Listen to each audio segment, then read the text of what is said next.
It is unquestionable that Her Majesty the Queen of England was one of the wealthiest and most powerful monarchs in history. As the longest-ruling monarch in history, Queen Elizabeth II enjoyed easy access to luxurious goods like flashy automobiles, expansive palaces, and glittering tiaras. In today's video we are going to talk about the luxury life of Queen Elizabeth. Before moving forward to discuss Queen Elizabeth, make sure to subscribe to the channel and hit the bell icon, so you won't miss any future videos we upload. It was a very sad day when Queen Elizabeth passed away, after serving on the throne for almost 7 decades, leaving behind a wide array of intricate and varied assets that made her family very wealthy. You probably can imagine how luxurious her life was. Buckingham Palace was the Queen's primary residence throughout her reign, and it is located within Westminster Borough, one of London's boroughs. There are 775 rooms in this enormous palace, 78 of which are bathrooms. The palace contains 775 rooms, all of which serve as bathrooms. Let's take a tour of some of its most impressive rooms, such as the staterooms.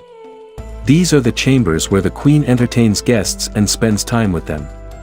There is a substantial bronze stairway with intricate carvings on the grand staircase. It is the responsibility of 2 employees, horological conservators, to wind and maintain the numerous analog clocks that are located within the palace due to its abundance of exquisite timepieces and porcelain of the highest quality. In addition to the expansive verdant gardens within Buckingham Palace's grounds, there is also a lake of approximately 3 acres. Queen Elizabeth often held garden parties in the garden outside the palace.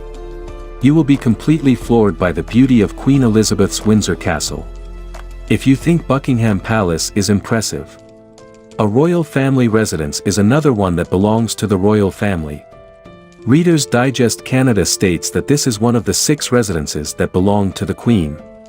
Among the 1,000 chambers in the castle, it is difficult to imagine living in a house of that size.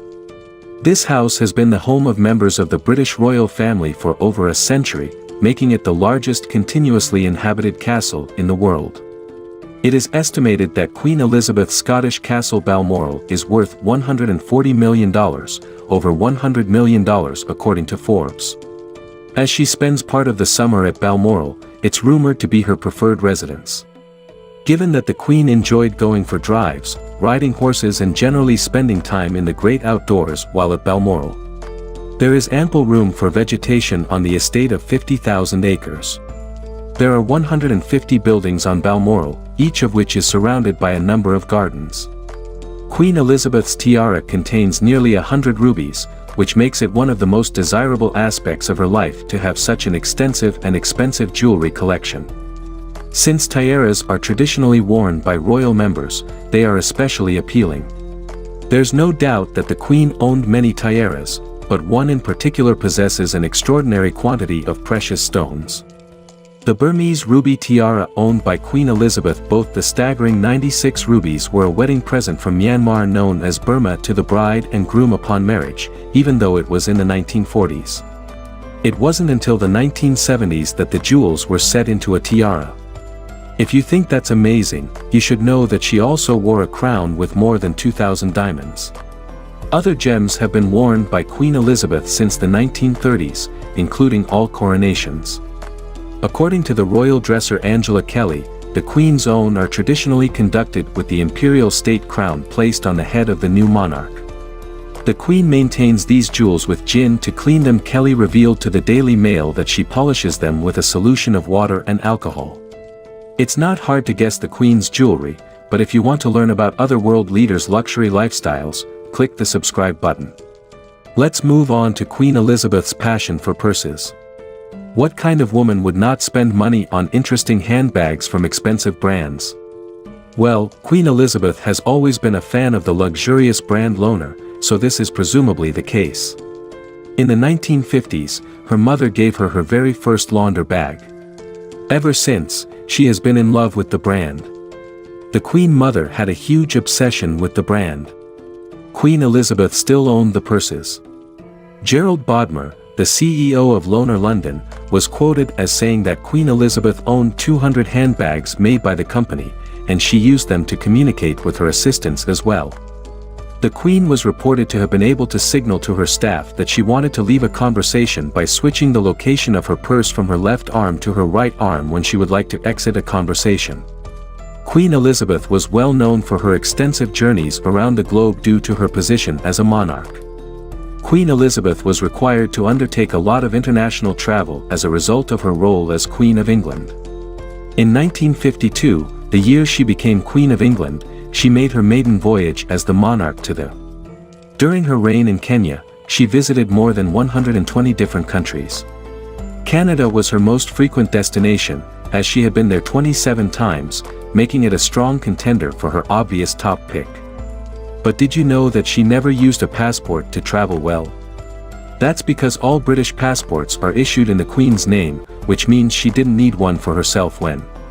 A frequent use of the private aircraft at Queen Elizabeth's disposal required her to travel by royal plane and train to meet her travel needs. As a result, she traveled in the Royal Air Force jet Voyager to reach her destinations. There is access to the jet for government officials, royal members, and their immediate families, but the Queen has been known to use rails to visit her estate in Sandringham in Norfolk. A member of the royal family usually spends Christmas in that location, so when she made those journeys she took a regular passenger train. However, this does not mean there are no royal trains.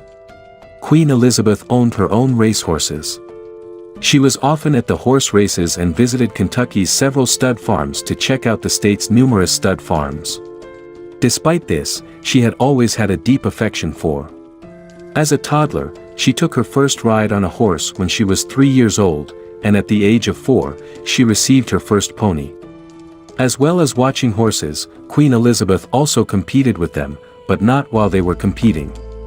Her interest in horses has allowed her to accumulate a substantial fortune over the years. According to Reader's Digest, she had accumulated $9.4 million as of 2017.